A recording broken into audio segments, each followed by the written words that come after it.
નમસ્કાર વિદ્યાર્થી મિત્રો, હું કરંટ અફેરના વિષય સાથે સિદ્ધરાજસિંહ વાઘેલા એરા સિવિલ સર્વિસના યુટ્યુબ પ્લેટફોર્મ પર આપનું સ્વાગત કરું છું.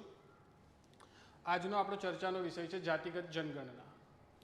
પાછલા 2 વર્ષથી જાતિગત જનગણના એ રાજનૈતિક ગલિયારાઓમાં ચર્ચાનો વિષય રહ્યો છે, પરંતુ વર્તમાનમાં ભારત સરકારની વડાપ્રધાન શ્રીની અધ્યક્ષતાવાળી cabinet committee on political affairs દ્વારા આ વિષયને વસ્તી ગણતરીના એક ભાગરૂપે અમલમાં મૂકવામાં આવ્યો છે, જેથી આ વિષય આપણી સ્પર્ધાત્મક પરીક્ષા, જે આવનારી તમામ સ્પર્ધાત્મક પરીક્ષા, જે પ્રિલિમ હોય કે મુખ્ય પરીક્ષા હોય, તમામ માટે એક બહુ જ મહત્ત્વનો પ્રશ્ન બને છે, મહત્ત્વનો વિષય બને છે.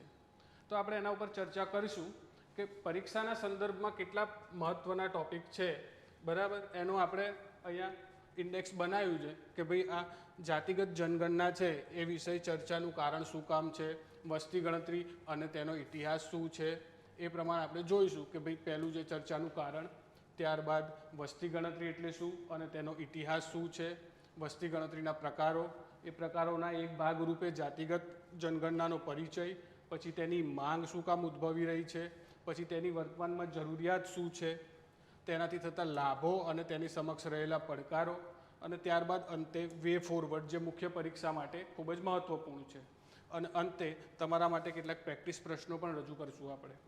ચલો મિત્રો, આપણે શરૂઆત કરીએ કે જાતિગત જનગણના વર્તમાનમાં ચર્ચાનું કારણ શું કામ રહી છે, બરાબર.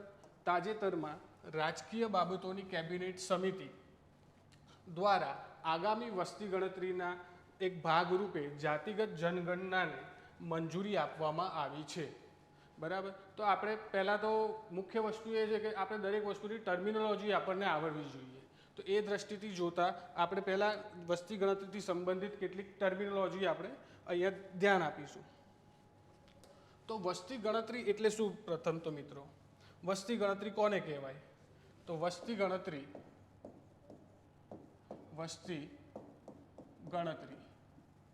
તો વસ્તી ગણતરીથી તાત્પર્ય મિત્રો અહીં છે કે સરકાર દ્વારા હાથ ધરવામાં આવતી એવી પ્રક્રિયા કે જેમાં તેના નાગરિકોની ગણતરી કરવામાં આવે છે. તો આ વસ્તી ગણતરી કેવી રીતે કરવામાં આવે, કયા મંત્રાલય હેઠળ આવે, કાયદાકીય પીઠબળ શું છે, બરાબર, એ તમામ બાબતો આપણે અહીંયા જોઈશું. તો ભારતીય બંધારણ દ્વારા અનુચ્છેદ આર્ટિકલ 246 અંતર્ગત વસ્તી ગણતરીને સંઘ યાદીમાં સ્થાન આપવામાં આવ્યું છે. સંઘ યાદીમાં સ્થાન આપવામાં આવ્યું છે.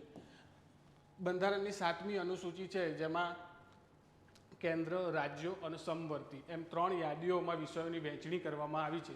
એમાં સંઘ યાદીને જનગણનાને, વસ્તી ગણતરીને સંઘ યાદીમાં સમાવિષ્ટ કરવામાં આવી છે. ત્યારબાદ કયા મંત્રાલય દ્વારા, કયા મંત્રાલયના નેજા હેઠળ વસ્તી ગણતરી હાથ ધરવામાં આવે છે? તો મંત્રાલય આવશે મિત્રો કેન્દ્રીય ગૃહ મંત્રાલયના નેતૃત્વ હેઠળ વસ્તી ગણતરી હાથ ધરવામાં આવે છે. કયું મંત્રાલય મિત્રો? કેન્દ્રીય ગૃહ મંત્રાલય.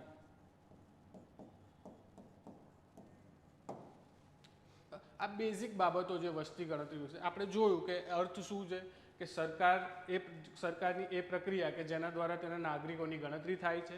ત્યારબાદ બંધારણમાં કયું પીઠબળ છે, પછી મંત્રાલય.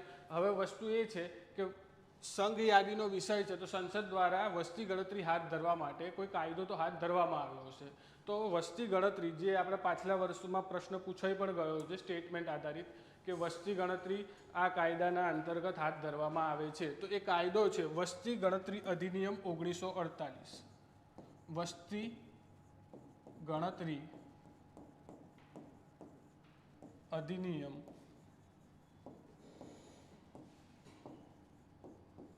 1948. તો વસ્તી ગણતરી સંબંધિત જેટલી બી જોગવાઈઓ છે એ વસ્તી ગણતરી અધિનિયમ 1948ના અંતર્ગત હાથ ધરવામાં આવે છે. તો આપણે જોઈએ કે શું જોગવાઈઓ છે વસ્તી ગણતરી સંબંધિત.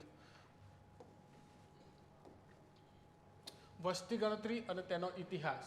તો આપણે જોઈએ વસ્તી ગણતરી, તો જે પ્રક્રિયા દ્વારા પોતાના નાગરિકોની ગણતરી, સરકાર જે પ્રક્રિયા દ્વારા પોતાના નાગરિકોની ગણતરી કરે છે તેને વસ્તી ગણતરી કહેવામાં આવે છે, બરાબર.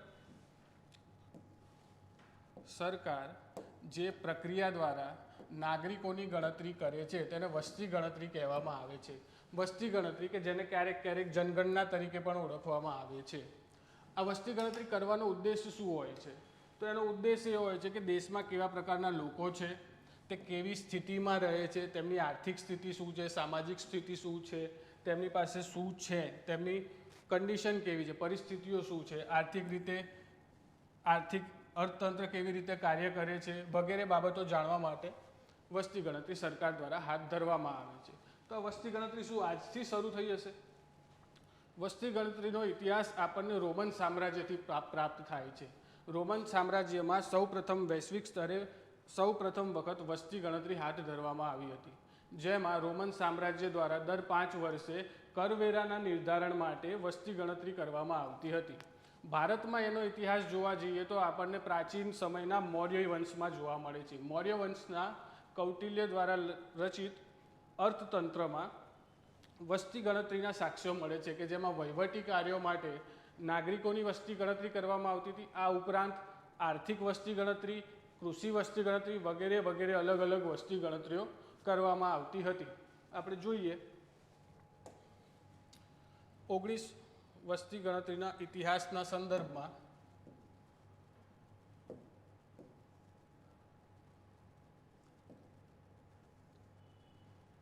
આપણે આગળ ફેક્ટ જોયા એ એક વખત રિવાઇઝ કરી લઈએ છીએ કે 1951 થી થયેલી બધી વસ્તી ગણતરીઓ 1948ના વસ્તી ગણતરી અધિનિયમ હેઠળ હાથ ધરવામાં આવે છે. બરાબર. ત્યારબાદ બંધારણના અનુચ્છેદ 246 હેઠળ સંઘ યાદીનો વિષય ગણવામાં આવે છે. સંઘ યાદીના વિષય નંબર કયો? 69. ત્યારબાદ કેન્દ્રીય ગૃહ બાબતોના મંત્રાલય હેઠળ 10 વર્ષે વસ્તી ગણતરી હાથ ધરવામાં આવે છે. અને એના ઇતિહાસના સંદર્ભમાં જોઈએ તો વૈશ્વિક સંદર્ભમાં રોમન સામ્રાજ્યમાં દર 5 વર્ષે થતી હતી. ત્યારબાદ ભારતના સંદર્ભમાં મૌર્ય વંશના સંદર્ભમાં થતી હતી. અર્થશાસ્ત્રમાં તેનો ઉલ્લેખ છે, જેમ આપણે વાત કરી તેમ આર્થિક ગણતરી પણ થતી હતી, કૃષિ ગણતરી પણ થતી હતી અને વહીવટી કાર્યો માટે વસ્તી ગણતરી હાથ ધરવામાં આવતી હતી. ત્યારબાદ મુઘલ સમયમાં વસ્તી ગણતરીનો ઉલ્લેખ આઈને અકબરીમાં જોવા મળે છે મિત્રો. આધુનિક સમયમાં વસ્તી ગણતરીનો ઇતિહાસ મોટા ભાગે આપણે જાણીએ છીએ કે 1972થી શરૂ થાય છે. બરાબર. પરંતુ 1930માં પણ શહેરી સ્તરે એક વસ્તી ગણતરી હાથ ધરવામાં આવી હતી, જે હેનરી વોલ્ટર દ્વારા હાથ ધરવામાં આવી હતી. હેનરી વોલ્ટર દ્વારા શહેરી સ્તરે વય જૂથ અને જાતિ આધારિત વસ્તીનો અહેવાલ રજૂ કરવામાં આવ્યો હતો. ક્યારે મિત્રો? 1830માં. પરંતુ ભારતની સૌપ્રથમ જે આધુનિક સમયમાં વસ્તી ગણતરી ગણવામાં આવે છે તે 1872માં લોર્ડ મેયો દ્વારા હાથ ધરવામાં આવેલી વસ્તી ગણતરી ગણવામાં આવે છે. ભારતમાં સૌપ્રથમ વસ્તી ગણતરીનો વિધિવત પ્રારંભ ક્યારથી થયો હતો મિત્રો? 1872માં. તો આવનારી સ્પર્ધાત્મક પરીક્ષાની પ્રાથમિક પરીક્ષામાં તમને અહીંયા એક વિચિત્ર પ્રશ્ન પૂછાઈ શકે છે. તો આપણે જોઈએ કે આમાં બંનેમાં ફરક શું છે. બરાબર. અહીં લખ્યું છે વિધિવત પ્રારંભ અને અહીંયા વૈજ્ઞાનિક પદ્ધતિથી દર વર્ષે હાથ ધરાતી પદ્ધતિ. એક 1981 છે, બીજું 1872 છે. તો આ બંનેમાં ફરક શું હતો મિત્રો એ આપણે જોઈ લઈએ. 1881ની વસ્તી ગણતરી અને 1872ની વસ્તી ગણતરીમાં ફરક શું હતો?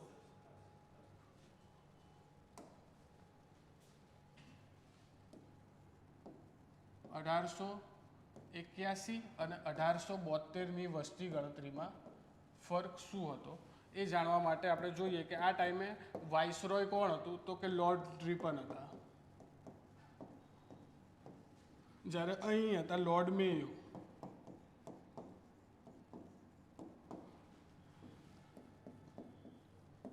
અઢારસો 81ની વસ્તી ગણતરી એ વૈજ્ઞાનિક પદ્ધતિથી અને એક જ સાથે સંપૂર્ણ ભારતમાં હાથ ધરવામાં આવી હતી. જ્યારે 1872ની વસ્તી ગણતરી એ અલગ અલગ સમયે અલગ અલગ સમયે અને અલગ અલગ જગ્યાએ હાથ ધરવામાં આવી હતી. એટલે કહેવાનો મતલબ એ છે મિત્રો કે 1872ની વસ્તી ગણતરી છે તે કોઈ ફિક્સ સમયે અથવા તો કોઈ ફિક્સ જગ્યાએ એક સાથે કન્ડક્ટ કરવામાં નથી આવી. એથી તેના જે ડેટા છે તે પરિસ્થિતિઓ તેની અલગ અલગ હતી કે કોઈ જાન્યુઆરીમાં ગણતરી કરી હોય તો કોઈની માર્ચમાં ગણતરી કરી હોય તો કોઈની અલગ અલગ રીતે ગણતરી કરી હોય. જ્યારે 1881ની વસ્તી ગણતરી છે એ વૈજ્ઞાનિક પદ્ધતિ અને સુવ્યવસ્થિત રીતે આયોજિત કરવામાં આવી હતી. આથી અહીંયા આપણને પ્રશ્ન પૂછાય કે વિધિવત પ્રારંભ ક્યારે થયો હતો.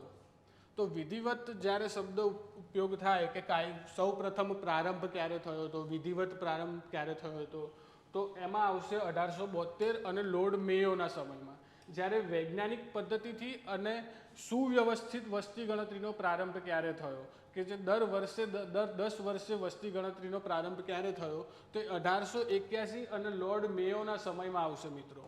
બરાબર. જ્યારે ગુજરાતમાં વસ્તી ગણતરીનો પ્રારંભ, જ્યારે ભારતમાં આઝાદ ભારતમાં સૌપ્રથમ વસ્તી ગણતરી 1951માં થઈ હતી, જ્યારે ગુજરાતની પ્રથમ વસ્તી ગણતરી મિત્રો 1961માં આવશે મિત્રો. તો ભારતમાં વર્ષ 2011માં વર્તમાન જે ડેટા છે વસ્તી ગણતરીના તે વર્ષ 2011ના છે. તો વર્ષ 2011ની વસ્તી ગણતરી છે તે અત્યાર સુધીની ભારતની 15મી વસ્તી ગણતરી, આઝાદ ભારતની 7મી વસ્તી ગણતરી અને 21મી સદીની બીજી વસ્તી ગણતરી ગણવામાં આવે છે. આ તો અમુક ફેક્ચ્યુઅલ ડેટા છે મિત્રો, જે પીડીએફમાં તમને ઉપલબ્ધ હશે, પીપીટીમાં પણ ઉપલબ્ધ હશે, તો તમે એ કરી શકો છો. આ સીધા વાંચવાના અને ગોખવાના ડેટા છે, આમાં કશું સમજવાનું નથી કે ભાઈ આ વસ્તી ગણતરી 2011ની અત્યાર સુધીની 15મી, આઝાદ ભારતની, અહીંયા ભારત આવશે, આઝાદ ભારતની 7મી અને 21મી સદીની બીજી વસ્તી ગણતરી છે. ત્યારબાદ આપણે જોઈએ કે વસ્તી ગણતરીના પ્રકારો.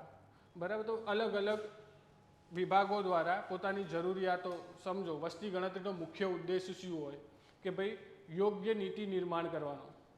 બરાબર. તો આપણે જોઈએ કે અલગ અલગ કેવા પ્રકારની વસ્તી ગણતરી હાથ ધરવામાં આવે છે. તો એમાં પહેલું છે આર્થિક વસ્તી ગણતરી. બરાબર. આપણા ભારતમાં ઔદ્યોગિક વસ્તી ગણતરી કરવામાં આવે છે, પછી પિરિયોડિક લેબર ફોર્સ સર્વે હાથ ધરવામાં આવે છે, પછી એ જ રીતે આર્થિક વસ્તી ગણતરી છે. તો આર્થિક વસ્તી ગણતરી એ ઇકોનોમિક પર્સપેક્ટિવથી પોલિસી બનાવવા માટે, યોજનાઓ બનાવવા માટે અને ભવિષ્યમાં કેવા પગલાં લેવા જોઈએ એના માટે હાથ ધરવામાં આવે છે. તો આનું નોડલ મંત્રાલય હશે મિત્ર, આર્થિક ગણતરીનું નોડલ મંત્રાલય હશે ministry of statistic and programme implementation, આંકડાકીય અને કાર્યક્રમ અમલીકરણ મંત્રાલય હશે. અને આર્થિક વસ્તી ગણતરી એવી છે કે જે દર 5 વર્ષે હાથ ધરવામાં આવે છે, જ્યારે આપણી જે વસ્તી ગણતરી છે એ દર 10 વર્ષે હાથ ધરવામાં આવે છે. બરાબર. આર્થિક વસ્તી ગણતરીમાં આયાત અને નિકાસ, વેચાણ, નફો, કામના કલાકો અને સાધનો અને કામદારોના પ્રકારોની ગણતરી કરવામાં આવે છે. બરાબર. કઈ કઈ વસ્તુઓ તો શું છે? આયાત નિકાસ, વેચાણ અને નફો, કામના કલાકો, સાધનો અને કામદારોના પ્રકારોની ગણતરી કરવામાં આવે છે. બરાબર. કેન્દ્રીય આંકડાકીય અને કાર્યક્રમ અમલીકરણ મંત્રાલય દ્વારા દર 5 વર્ષે હાથ ધરવામાં આવે છે. બરાબર. એવી જ રીતે દર 5 વર્ષે કૃષિ વસ્તી ગણતરી હાથ ધરવામાં આવે છે. બરાબર. જેમાં કેન્દ્રીય કૃષિ અને ખેડૂત કલ્યાણ વિભાગ દ્વારા દર 5 વર્ષે કૃષિ ગણતરી હાથ ધરવામાં આવે છે, જેમાં કૃષિ વસ્તી ગણતરીમાં ખેતરો અને ખેત ઉત્પાદનોની ગણતરી કરવામાં આવે છે. એવી જ રીતે એક છે જાતિગત વસ્તી ગણતરી.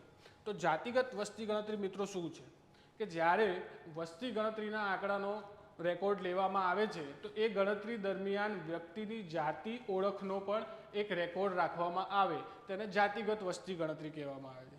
મિત્રો, ઓળખ દરેક વ્યક્તિની હોય છે. બરાબર. વ્યક્તિગત ઓળખ હોય, સામાજિક ઓળખ હોય, એમાં જાતિ એ સામાજિક ઓળખનો એક પ્રકાર છે. તો આપણે ઘણાને કહેતા હોય ભાઈ જાડિયો, કાળિયો, તો આ બધા એની વ્યક્તિગત ઓળખ છે. બરાબર. એ રીતે જાતિગત ઓળખ, જાતિના આધારે પણ ઓળખ આપણને જોવા મળે છે. તો આપણે જોઈએ જાતિગત વસ્તી ગણતરી. જાતિ વસ્તી ગણતરી એટલે રાષ્ટ્રીય વસ્તી ગણતરી દરમિયાન વ્યક્તિની જાતિ ઓળખનો વ્યવસ્થિત રેકોર્ડ મેળવવો. એટલે સામાન્ય વસ્તી ગણતરી થાય એમાં ટીચરને મોકલે દરેક ઘરે કે ભાઈ કેટલા તમે લોકો જો ઘરમાં, તો કે 4 લોકો, 5 લોકો, 6 લોકો, 7 લોકો, એ રીતે. તો એ સમયે વ્યક્તિની જાતિ પણ પૂછવામાં આવે છે કે ભાઈ શું જાતિ છે તમારી, બરાબર. તો એ જાતિનો રેકોર્ડ પણ વસ્તી ગણતરીની સાથે સાથે એકઠો કરવામાં આવે છે, બરાબર. તેનો ઉદ્દેશ શું હોય છે? તો વિવિધ જાતિ સમૂહોના વિતરણ, સામાજિક આર્થિક સ્થિતિ, શિક્ષણનું સ્તર અને અન્ય વસ્તી વિષયક વિગતો એકત્રિત કરવી. કે અલગ અલગ ભારત એ વિવિધતાપૂર્ણ દેશ, વિવિધતા ધરાવતો દેશ છે કે જેમાં તમને દરેક વસ્તુમાં વિવિધતા જોવા મળશે. ધર્મમાં વિવિધતા જોવા મળશે, ખાવા પીવામાં, સંસ્કૃતિમાં. એ જ રીતે જાતિની દ્રષ્ટિએથી જોવા જઈએ તો ભારતમાં બહુ જ વિશાળ સંખ્યામાં જાતિઓ ઉપસ્થિત છે. જાતિગત દ્રષ્ટિએ ભારત ખૂબ જ આ વિવિધતાને જોતા એક જાતિગત જનગણનાની વર્તમાનમાં ખૂબ જ આવશ્યકતાઓ છે. તો આપણે જોઈએ કે વસ્તી ગણતરી અને જાતિગત વસ્તી ગણતરી બંનેમાં તફાવત કેટલો છે. તો એ તફાવતને જોવામાં તો એના માપદંડો છે કે પહેલી બાબત છે કે ભાઈ વસ્તી ગણતરી અને એનો પહેલો માપદંડ છે કાયદાકીય પીઠબળ. તો વસ્તી ગણતરી અને જાતિગત વસ્તી ગણતરી બંને કાયદાકીય પીઠબળની દ્રષ્ટિએ બંનેમાં અંતર શું છે? તો જ્યાં વસ્તી ગણતરીને 1948ના વસ્તી ગણતરીના કાયદા દ્વારા પીઠબળ પૂરું પાડવામાં આવ્યું છે, ત્યાં જાતિગત વસ્તી ગણતરી પાસે આવું કોઈ કાયદાકીય પીઠબળ નથી. અને આ જ કારણથી અત્યાર સુધીમાં આપણે જાતિગત જનગણનાને હાથ ધરી નથી. હવે એક વસ્તુ તમને જાણીને મિત્રો નવાઈ લાગશે કે વર્તમાનમાં જાતિગત આપણી જોડે જે ડેટા છે, તો લેટેસ્ટમાં લેટેસ્ટ આપણી જોડે જે ડેટા છે એ 1931નો છે મિત્રો, બરાબર. અંતમાં જ્યારે 2011માં જાતિગત વસ્તી ગણતરી હાથ ધરવામાં આવી હતી, પરંતુ તેના ડેટા પ્રકાશિત કરવામાં નથી આવ્યા. જે આપણે આગળ જોઈશું કે જાતિગત વસ્તી ગણતરીનો ઇતિહાસ શું છે એમાં, બરાબર. ત્યારબાદ જે ગુપ્તતાનો સંદર્ભ આપે છે, ગુપ્તતાના માપદંડમાં જે વસ્તી ગણતરીનો ડેટા છે તો એ ડેટાને ગુપ્ત રાખવામાં આવે છે. જ્યારે સામાજિક આર્થિક, socio economic and caste census, સામાજિક આર્થિક અને જાતીય જનગણનામાં આપવામાં આવેલી બધી વ્યક્તિગત માહિતી સરકારી વિભાગો દ્વારા પરિવારોને લાભ આપવા અથવા તો પ્રતિબંધિત કરવા માટે ઉપયોગ માટે ખુલ્લી હોય છે. ઓબ્વિયસ વસ્તુ છે મિત્રો કે જ્યાં વસ્તી ગણતરીના ડેટાઓ ગુપ્ત રાખવામાં આવે છે, તો જાતિગત વસ્તી ગણતરી હાથ ધરવાનો જ મુખ્ય ઉદ્દેશ એ છે કે ભાઈ કોઈ એવો સમુદાય છે કે કોઈ એવી વસ્તી છે કે જે લોકોનો વિકાસ હજુ થયો નથી, તો એના માટે નીતિ ઘડવાનો છે. તો એના ડેટા પબ્લિક કરવામાં આવે છે કે જે તે વિભાગને સોંપવામાં આવે છે અને એ ડેટાના આધારે નીતિઓ આગળ એ વિભાગ દ્વારા ઘડવામાં આવે છે. જાતિગત વસ્તી ગણતરીનો ઇતિહાસ શું છે એ આપણે જોઈએ મિત્રો કે જાતિગત વસ્તી ગણતરી વર્ષ 1981થી 1931 સુધી, ભારતમાં 1831થી ભારતમાં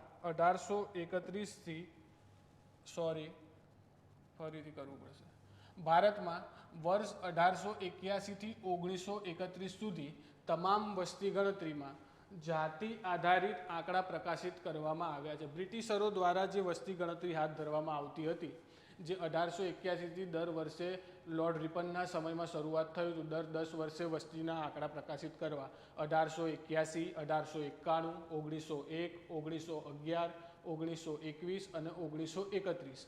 1931 બાદ 1941માં વિશ્વયુદ્ધ થતાં જાતિ આધારિત આંકડાઓને પ્રકાશિત કરવામાં આવ્યા નથી.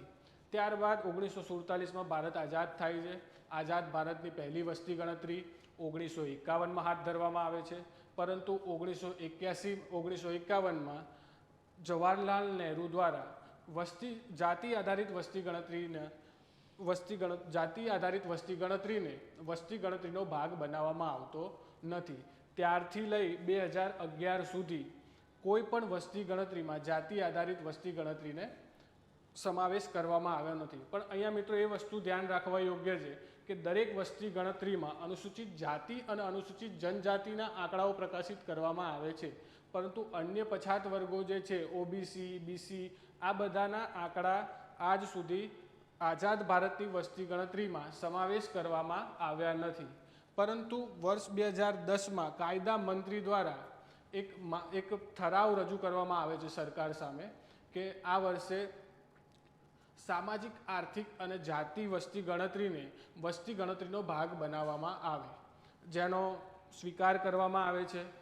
ત્યારબાદ ગ્રામીણ રૂરલ મંત્રાલયને આ વસ્તી ગણતરી હાથ ધરવામાં, જાતિગત જનગણના હાથ ધરવાનો કાર્ય સોંપવામાં આવે છે.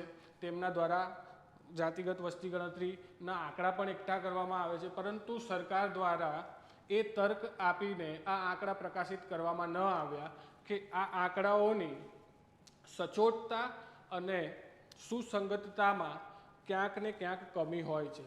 અને એમનું જે કારણ છે પણ એ પણ યોગ્ય છે મિત્રો. એનું કારણ છે કે વસ્તી ગણતરી કોના દ્વારા કરવામાં આવે? ટીચરો દ્વારા.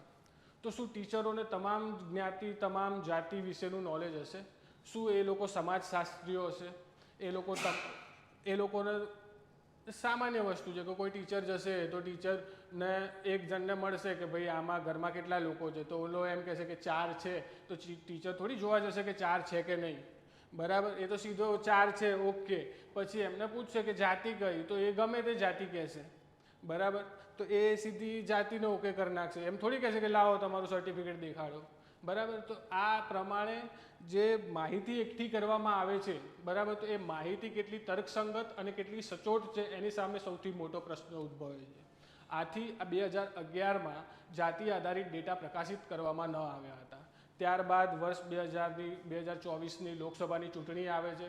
તેમાં વિરોધ પક્ષ દ્વારા જાતિ આધારિત જનગણનાની માંગ કરવામાં આવે છે અને એના પરિણામ સ્વરૂપ વર્તમાનમાં બિહારના ઇલેક્શનના પરિણામે પણ કહી શકીએ કે ભારત સરકાર દ્વારા જાતિગત જનગણનાને વસ્તી ગણતરીનો એક ભાગ બનાવવામાં આવી છે.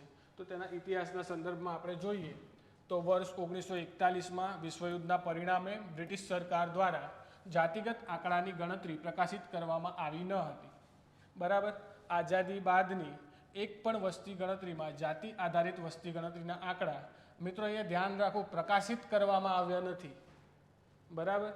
એક પણ વસ્તી ગણતરીમાં જાતિ આધારિત વસ્તી ગણતરીના આંકડા પ્રકાશિત કરવામાં આવ્યા નથી, પરંતુ 2011માં હાથ ધરવામાં આવી હતી. જો કે તે જાતિગત જનગણના SECC 2011 એ વસ્તી ગણતરીનો ભાગ નહોતો, એ સ્વતંત્ર રીતે હાથ ધરવામાં આવેલી વસ્તુ જે આપણે જોઈએ છીએ. જો કે વર્ષ 2011માં સામાજિક, આર્થિક અને જાતિ વસ્તી ગણતરી, સોશિયો ઇકોનોમિક કાસ્ટ સેન્સસ, જેને SECC પણ કહેવામાં આવે છે, માં જાતિ આધારિત ડેટા એકઠા કરવામાં આવ્યા હતા. જાતિ આધારિત ડેટા એકઠા કરવામાં આવ્યા હતા. આ કવાયતમાં વસ્તી ગણતરીના કાર્યક્ષેત્રની બહાર આ કવાયત વસ્તી ગણતરીના કાર્યક્ષેત્રની બહાર કરવામાં આવી હતી મિત્રો. જે વસ્તી ગણતરીનો ભાગ નહોતો. વર્તમાનમાં જે જાતિગત જનગણના કરવામાં આવી, જનગણનાની મંજૂરી આપવામાં આવી છે, તે વસ્તી ગણતરીનો એક ભાગ હતો. એક મિનિટ મિત્રો, બરાબર? હવે એનું અહીંયા રીઝન પણ લખ્યું છે કે ભાઈ જો ડેટાની ચોકસાઈ અને સુસંગતતા અંગેની ચિંતાઓને કારણે મિત્રો આજે 2011માં સોશિયો ઇકોનોમિક કાસ્ટ સેન્સસ છે, તો એ કાસ્ટ સેન્સસ જાતિ આધારિત ડેટા એકઠા કરવા માટે વસ્તી ગણતરીના કાર્યક્ષેત્રની બહાર હતો, બરાબર? પણ આ ડેટાને પ્રકાશિત ન કરવામાં આવ્યો કારણ કે ડેટાની ચોકસાઈ અને સુસંગતતા અંગેની ચિંતાઓના કારણે તેના તારણો ક્યારેય જાહેર કરવામાં આવ્યા નહીં, બરાબર?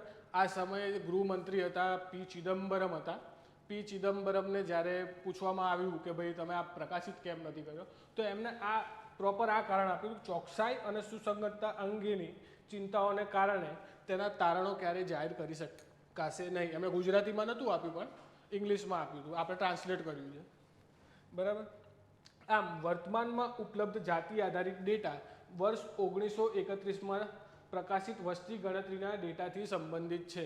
એટલે આપણે અત્યારે જે પણ નીતિઓ બનાવીએ છીએ, જે યોજનાઓ બનાવીએ છીએ, એ યોજનાઓ માટે જે ડેટા ઉપલબ્ધ છે, ભાઈ કઈ જાતિમાં કેટલી વસ્તી છે, એ 1931નો છે મિત્રો, બરાબર? તો વર્તમાનમાં જરૂર છે કે 1931થી અત્યાર સુધી કેટલું પરિવર્તન આવ્યું હશે, ભારતના સામાજિક માળખામાં શું પરિવર્તન આવ્યું હશે, એ બધાને ખબર છે કે આવ્યું તો હશે જ, પણ એના ડેટા તો ઉપલબ્ધ હોવા જોઈએ. એના માટે જાતિગત જનગણના વર્તમાનમાં સરકાર દ્વારા મંજૂર કરવામાં આવી છે. આપણે જોઈએ આગળ 1931ના ડેટામાં શું માહિતીઓ હતી, બરાબર? આ મિત્રો વર્ષ 1931નો ડેટા છે. બરાબર. તો એના આધારે આપણે જોઈએ કે ભારતનું સામાજિક માળખું કયા પ્રકારનું હતું. અહીંયા 1931 census largest communities across British India. 1947 પહેલાં ભારતને બ્રિટિશ ઇન્ડિયા તરીકે ઓળખવામાં આવતું હતું. બરાબર.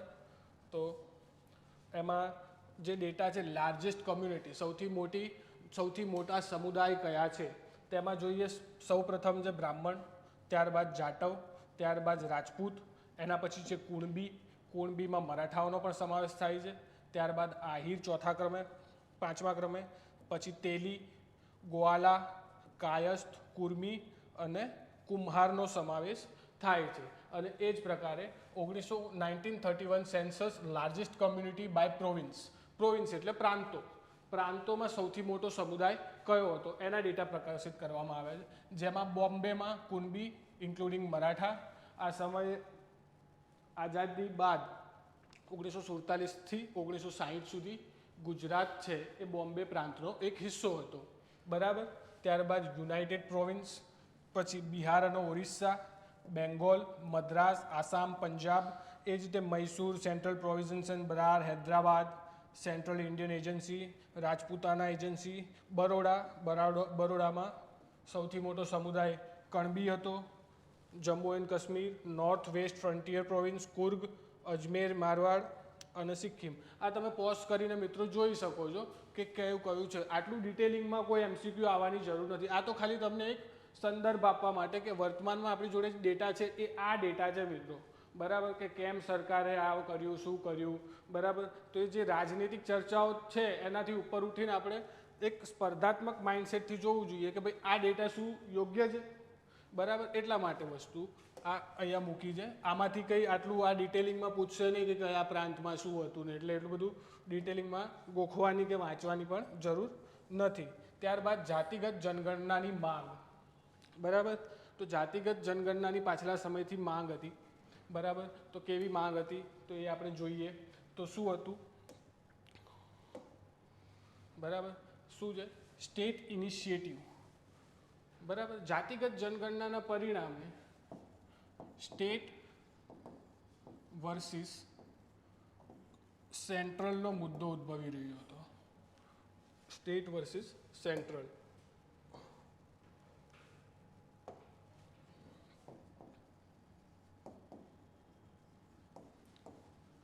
ભારતમાં એવા મુદ્દાઓની કોઈ કમી જ નથી કે જેમાં કેન્દ્ર અને રાજ્યો વચ્ચે તણાવ થાય. તો એવો એક મુદ્દો વધે કે ભાઈ રાજ્ય અને કેન્દ્ર બંને વચ્ચે જાતિગત જનગણના વિવાદો વધે. બરાબર. તો એના કરતાં જાતિગત જનગણના હાથ ધરવી યોગ્ય છે. હવે રાજ્યની પહેલો જેમ કે બિહાર છે, કર્ણાટક છે, તેલંગાણા છે, તો આ બધા રાજ્યો દ્વારા છેલ્લા 3 થી 4 વર્ષમાં જાતિગત સર્વેક્ષણો હાથ ધરવામાં આવ્યા છે. અહીં એક વસ્તુ નોંધનીય છે કે જાતિગત સર્વે અને જાતિગત જનગણના આ બે વસ્તુમાં ફરક શું છે. બરાબર. તો આપણે જોઈએ કે જાતિગત જનગણના અને જાતિગત સર્વે અને જનગણના. હવે જનગણના કહીએ કે વસ્તી ગણતરી કહીએ, બંને એક જ વસ્તુ છે. તો જાતિગત સર્વે એ કોઈ પણ જાતિગત જનગણના અથવા તો જનગણના, બરાબર, વસ્તી ગણતરી આ કેન્દ્ર યાદીનો વિષય છે. તો આ સંદર્ભમાં રાજ્ય કશું કરી શકે નહીં. તો રાજ્યને પોતાની નીતિ બનાવવા, યોજનાઓ બનાવવા માટે શું કરવું જોઈએ. તો રાજ્ય પોતાની નીતિ, યોજના વગેરેને અસરકારક રીતે અમલ કરી શકે, અસરકારક રીતે તેનું નિર્માણ કરી શકે, એના માટે રાજ્ય પોતાની વસ્તીના જે ડેટા એકઠા કરે છે તેને સર્વે તરીકે કહેવામાં આવે છે. અને કેન્દ્ર દ્વારા કરવામાં આવે એને વસ્તી ગણતરી અથવા તો જનગણના કહેવામાં આવે છે. એટલે આ રાજ્યો દ્વારા. તો વર્તમાનમાં કર્ણાટક, તેલંગાણા એન્ડ બિહાર દ્વારા, બરાબર, જાતિગત સર્વે હાથ ધરવામાં આવ્યો છે. જનગણના એટલે આપણે જે વસ્તી ગણતરી કહીએ છીએ તે જ. બરાબર. કયો 1948નો કાયદો દર 10 વર્ષે અને સંઘ યાદી. બરાબર. ચલો મિત્રો આગળ વધીએ આપણે.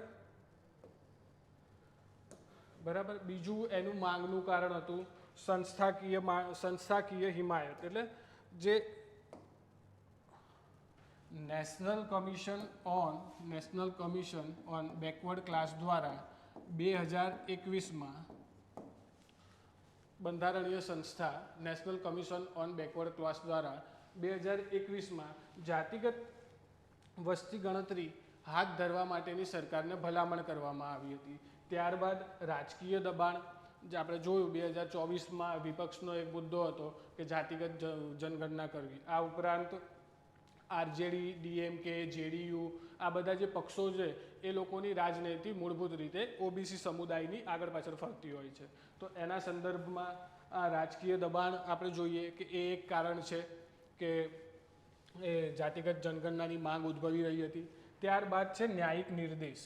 ન્યાયિક નિર્દેશમાં ઇન્દિરા સાહાની, જેને આપણે મોન્ડલ કેસ તરીકે પણ ઓળખીએ છીએ, 1991ના ઇન્દિરા સાહાની કેસ જે મોન્ડલ કેસ તરીકે પણ ઓળખાય છે, તેમાં સુપ્રીમ કોર્ટ દ્વારા એક એવો ચુકાદામાં એ કહેવામાં આવ્યું હતું કે કેન્દ્ર સરકારની એ ફરજ હશે કે કેન્દ્ર સરકાર દ્વારા જાતિગત જનગણના સમયે હાથ ધરવામાં આવે. બરાબર. પરંતુ વર્તમાનમાં 2024માં સુપ્રીમ કોર્ટ દ્વારા પોતાના તે નિર્ણયમાં પરિવર્તન કરવામાં આવ્યું છે અને કહેવામાં આવ્યું છે કે જાતિગત જનગણના કરવા માટે સુપ્રીમ કોર્ટ નિર્દેશ આપવા માટે બંધાયેલ નથી, કારણ કે જાતિગત જનગણના એ શાસનનો ઇસ્યુ છે, શાસનનો મુદ્દો છે. આથી આમાં સુપ્રીમ કોર્ટ કોઈ પણ પ્રકારનો હસ્તક્ષેપ કરવા માંગતું નથી. બરાબર મિત્રો. ત્યારબાદ જાતિગત જનગણનાની જે અત્યારે સરકારે મંજૂરી આપી છે તો એની જરૂરિયાત કેમ ઉદ્ભવી. બરાબર. તો જરૂરિયાતના સંદર્ભમાં અલગ અલગ એના પાસાઓ છે. બરાબર. જેમ કે પહેલું પાસું છે સામાજિક અસમાનતાઓને સંબોધવા માટે. બરાબર મિત્રો. સામાજિક અસમાનતા એ આપણી સૌથી મોટી સમસ્યા છે. વર્તમાનમાં જે સતત વિકાસ લક્ષ્યો પ્રાપ્ત કરવા માટે આપણે આગળ વધી રહ્યા છીએ તો એ લક્ષ્યોમાં સૌથી મોટી સમસ્યા છે ઇનઇક્વાલિટી.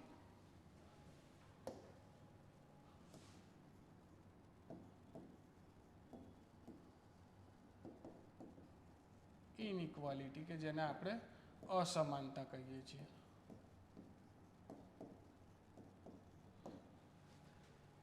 વર્ષ 2030 સુધીમાં સતત વિકાસ લક્ષ્યોની પ્રાપ્તિ માટે આ અસમાનતામાં ઘટાડો કરવો એ ખૂબ જ જરૂરી છે. બરાબર. આર્થિક અસમાનતા, સામાજિક અસમાનતા, તમામ અસમાનતાઓનો આમાં સમાવેશ થાય છે. તો આ જે જાતિગત જનગણનાની જરૂરિયાત શું છે તો એને આપણે સતત વિકાસ લક્ષ્યો સાથે બી કનેક્ટ કરી શકીએ છીએ. તો સામાજિક અસમાનતાને સંબોધવા માટે, ત્યારબાદ પુરાવા આધારિત નીતિ નિર્માણ કરવા માટે. વર્તમાનમાં આપણી જોડે ઉપલબ્ધ જે ડેટાઓ છે એ 1931ના છે મિત્રો. તો એ 1931ના ડેટા આધારે કોઈ નીતિ બનશે તો એ નીતિના સફળ થવાના વર્તમાનમાં ચાન્સીસ કેટલા. બરાબર.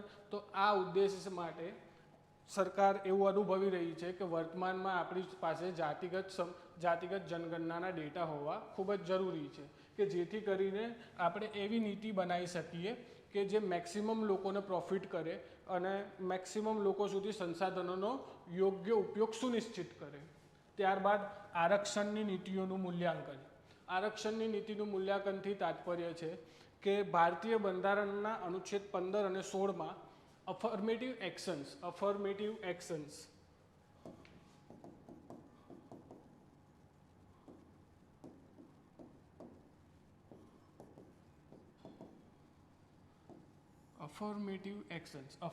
એક્શન્સ એટલે બંધારણના જે અનુચ્છેદ 15 અને 16 છે.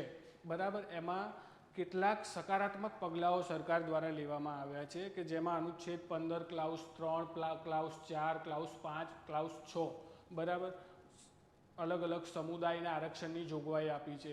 તો એ શું દર્શાવે છે કે આ જે અપવાદ છે એ સકારાત્મક અપવાદ છે.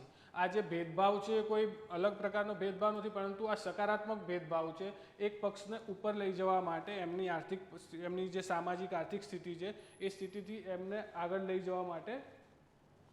જવા માટે અફર્મેટિવ એક્શન્સ લેવામાં આવે છે, જેને સકારાત્મક પગલાં કહેવામાં આવે છે.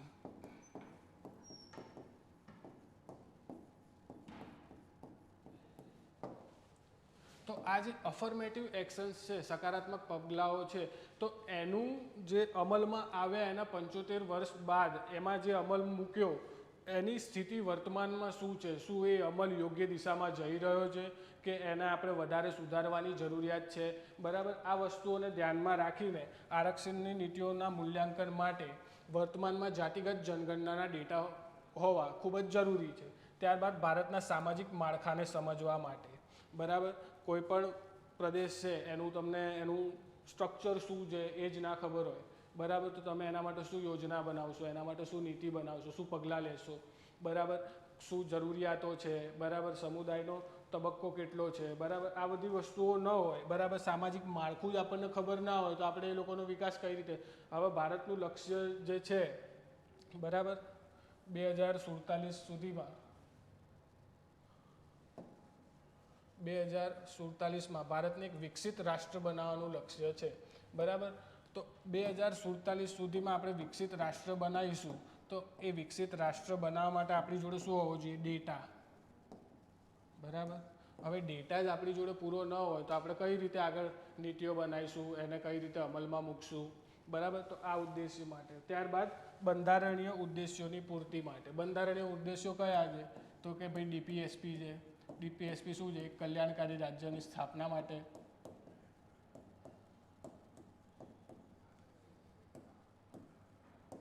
કલ્યાણકારી રાજ્યની સ્થાપના. ત્યારબાદ આર્ટિકલ 14 છે, બરાબર, કે કાયદા સમક્ષ સમાનતા અને કાયદાનું સમાન સંરક્ષણ વગેરે બાબતોને ધ્યાનમાં રાખીને વર્તમાનમાં સરકારને જાતિગત જનગણનાની જરૂરિયાત અનુભવાઈ છે. ત્યારબાદ જાતિગત જનગણનાના લાભો આપણે જોઈ લઈશું.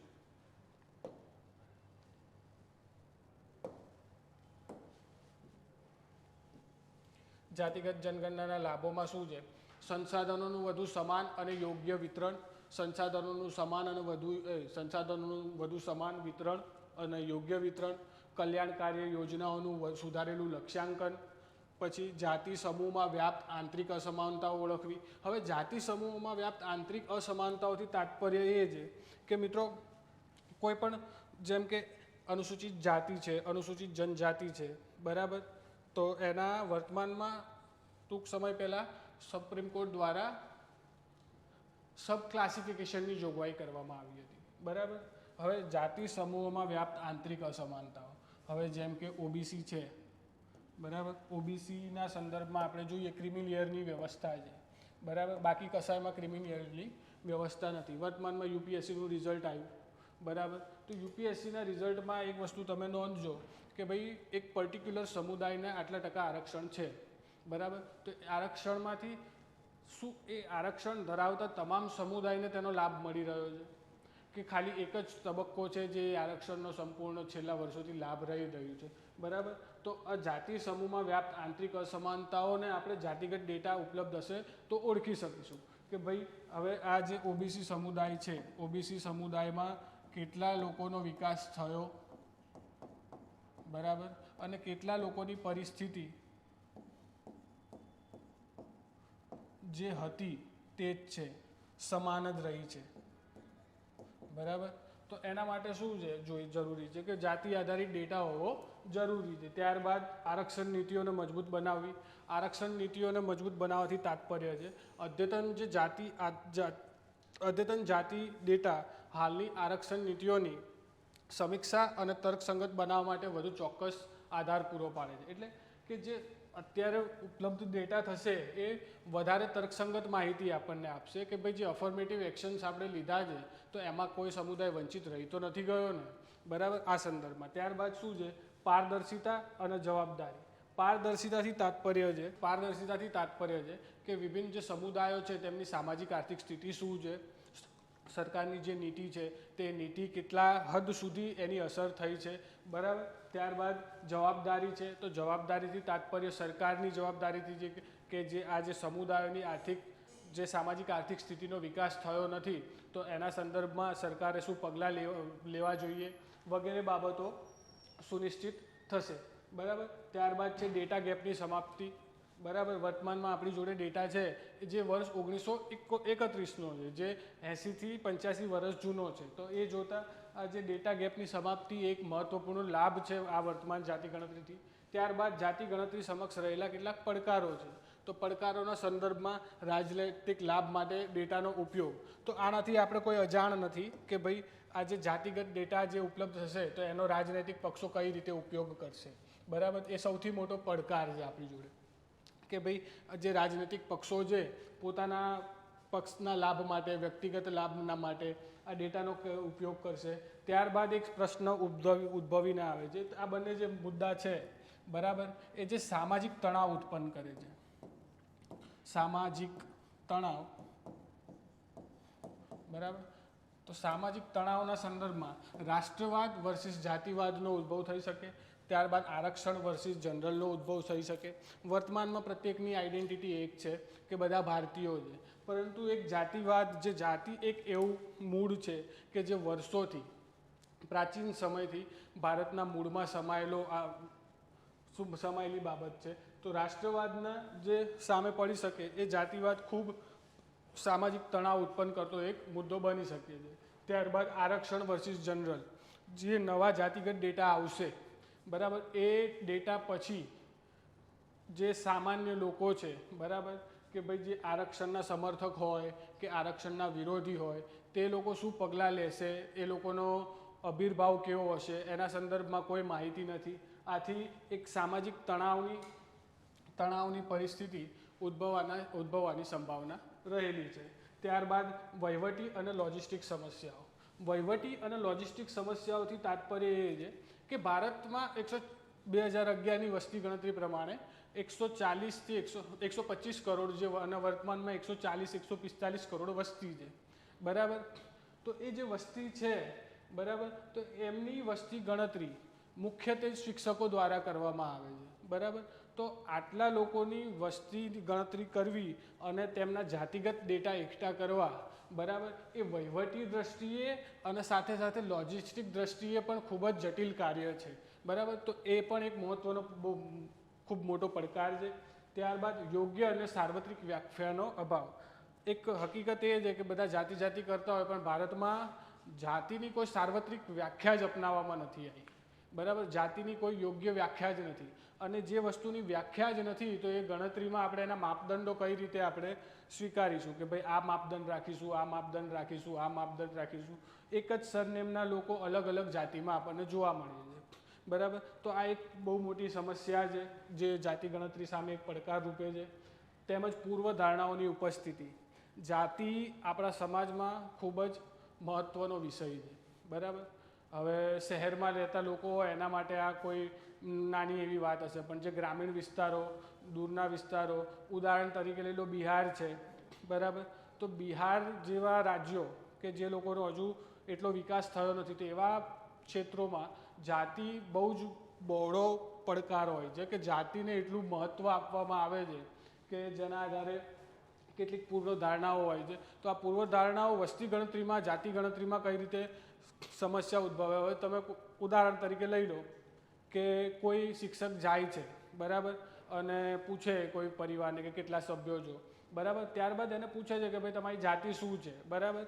તો એ વ્યક્તિ એ માનસિકતાથી સંકોચાયેલો હોય છે કે ભાઈ માને કયા દ્રષ્ટિકોણથી આ વ્યક્તિ પૂછે છે, બરાબર. તો એવા સમયે પોતાની સાચી જાતિ બતાવવી એ વ્યક્તિ યોગ્ય ન સમજે અને કોઈ પણ ખોટી જાતિ આપી શકે છે. આથી પૂર્વધારણાઓ, વસ્તીથી સંબંધિત, જાતિથી સંબંધિત જે પૂર્વધારણાઓ છે એ બહુ જ ખતરનાક છે, જે એક સૌથી મોટો પડકાર છે વસ્તી ગણતરીના સંદર્ભમાં.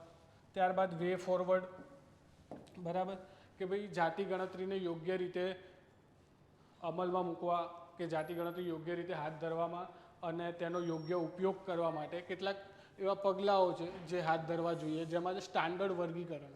સ્ટાન્ડર્ડ વર્ગીકરણથી તાત્પર્ય છે કે જાતિઓનું સબ ક્લાસિફિકેશન અને ક્લાસિફિકેશનને સ્ટાન્ડર્ડાઇઝ કરવું. એક જે આપણે સમસ્યા જોઈ કે જાતિની કોઈ યોગ્ય વ્યાખ્યા નથી, તેથી તેના માપદંડો સુનિશ્ચિત કરવા ખૂબ જ અઘરા છે. એ જ પ્રમાણે જે આ સ્ટાન્ડર્ડ, એનું વે ફોરવર્ડ તરીકે જોઈએ સ્ટાન્ડર્ડ વર્ગીકરણ. સ્ટાન્ડર્ડ વર્ગીકરણ એટલે એક ચોક્કસ એક ઉપવર્ગીકરણ અને વર્ગીકરણ હોવું જોઈએ કે ભાઈ આ સરનેમ છે તો આ જાતિમાં, આ સરનેમ છે તો આ જાતિમાં, એ રીતે. ત્યારબાદ વ્યાપક તાલીમ, જે વસ્તી ગણતરી હાથ ધરનારા અધિકારીઓ અને જે કર્મચારીઓ હોય તે લોકોને વ્યાપક તાલીમ આપવી અને તેમને ત્યારબાદ સમુદાયની ભાગીદારી સુનિશ્ચિત કરવી. સમુદાયની ભાગીદારીથી સુનિશ્ચિત કરવું એનાથી તાત્પર્ય છે કે ભાઈ કોઈ ગ્રામીણ વિસ્તારમાં કોઈ શિક્ષક વસ્તી ગણતરી માટે જઈ રહ્યો છે કે જાતિગત જનગણના માટે જઈ રહ્યો છે, તો એ ટાઈમે એ ગામનું કોઈ વડીલ કે જે ગામની જાતિગત સ્થિતિને ઓળખતો હોય, બરાબર, અને જાતિગત બાબતોનું જ્ઞાન ધરાવતો હોય તો તેવા વ્યક્તિને આમાં સામેલ કરવા, તેવા લોકોની મદદ કરવી અને સમુદાય ભાગીદારી સુનિશ્ચિત કરવી. ત્યારબાદ બહુસ્તરીય ચકાસણી પદ્ધતિ. બહુસ્તરીય ચકાસણી પદ્ધતિથી તાત્પર્ય છે કે ન માત્ર અંતિમ કે ભાઈ કોઈ શિક્ષક કે કોઈ કર્મચારી જ્યારે ડેટા એકત્રિત કરીને આવે છે તો તેને આગળ વધારી દેવો, પણ દરેક સ્તર ઉપર જાતિના ડેટાની યોગ્ય ચકાસણી થવી જોઈએ કે આમાં જે આ સમાવેશ થયો છે યોગ્ય જાતિમાં થયો છે કે નહીં, તેથી ડેટાની ચોકસાઈ સુનિશ્ચિત થશે. ત્યારબાદ છે રાજકીય લાભ કરતાં સામાજિક ન્યાય પર ધ્યાન કેન્દ્રિત કરવું. તમામ જે રાજકીય પક્ષો છે તેના માટે મહત્વપૂર્ણ મુદ્દો છે કે તમામ રાજકીય પક્ષોએ સામાજિક ન્યાય પર ધ્યાન કેન્દ્રિત કરવું જોઈએ, ન કે પોતાના રાજકીય લાભ માટે. ત્યારબાદ જનજાગૃતિ અભિયાન. હવે સૌથી મોટી સમસ્યા એ છે કે તમે ભણો છો, હું ભણું છું, આ બધા વિદ્યાર્થીઓ હોય કે જે લોકો ન્યૂઝપેપર વાંચતા હોય કે તૈયારી કરતા હોય, એ લોકોને ખબર છે કે જાતિગત જનગણનાનો ઉદ્દેશ શું છે, બરાબર, પણ સામાન્ય કોઈ માણસ હશે, તમે એને એની જાતિ પૂછો કે ભાઈ તમારા જાતિના અમે ડેટા એકઠા કરીએ છીએ અને અમે તમારો વિકાસ કરશું કે તમારા માટે નીતિ બનાવીશું, તો એને મગજમાં સમજમાં આવશે, બરાબર. તો એના માટે શું છે કે જે જનજાગૃતિ અભિયાનો હાથ ધરવા. કારણ કે એમના માટે શું છે કે ભાઈ તમે કોઈ વ્યક્તિની જાતિ પૂછો તો એના માટે ઇન્સલ્ટ રૂપ બને છે, બરાબર. તો એના માટે લોકોનામાં જાગૃતિ લાવવી ખૂબ જરૂરી છે, ખાસ કરીને ગ્રામીણ વિસ્તારોમાં, કે ભાઈ જાતિગત જનગણના શું છે, એ કેમ હાથ ધરવામાં આવે છે, એના લાભ શું છે વગેરે બાબતો જાતિગત જનગણનાની એ લોકોને માહિતગાર કરવા જોઈએ. એના માટે જનજાગૃતિ અભિયાનો હાથ ધરવા જોઈએ જેથી એ લોકો પણ ભાગીદારી સુનિશ્ચિત કરે અને લોક ભાગીદારી સુનિશ્ચિત થાય. અંતિમ આપણો જે છે વિષય સંબંધિત પ્રેક્ટિસ પ્રશ્નો છે. પ્રેક્ટિસ પ્રશ્નોમાં આપણે જોઈશું પહેલાં પ્રાથમિક પરીક્ષાના પ્રશ્નો, જે આપણે આવનારી આરએફઓ, એસીએફ, પછી આરએફઓ, એસીએફ, તલાટી, કોન્સ્ટેબલ દરેક પરીક્ષામાં વસ્તીથી સંબંધિત પ્રશ્નો કમ્પલસરી હોય જ છે, બરાબર. આ જોઈએ આપણે કે નીચેના વિધાનો વાંચો, બરાબર, અને સાચા વિધાન પસંદ કરો. તો પહેલું વિધાન છે વસ્તી ગણતરી 1948ના વસ્તી ગણતરી અધિનિયમ હેઠળ કરવામાં આવે છે. વસ્તી ગણતરી 1948ના વસ્તી ગણતરી અધિનિયમ હેઠળ હાથ ધરવામાં આવે છે. ત્યારબાદ વસ્તી ગણતરી દર વર્ષે એકવાર હાથ ધરવામાં આવે છે કે એકવાર કરવામાં આવે છે. 2011ની વસ્તી ગણતરી એ આધુનિક ભારતીય સમયગાળાની 11મી વસ્તી ગણતરી છે. તો એના 4 ઓપ્શનો છે, બરાબર.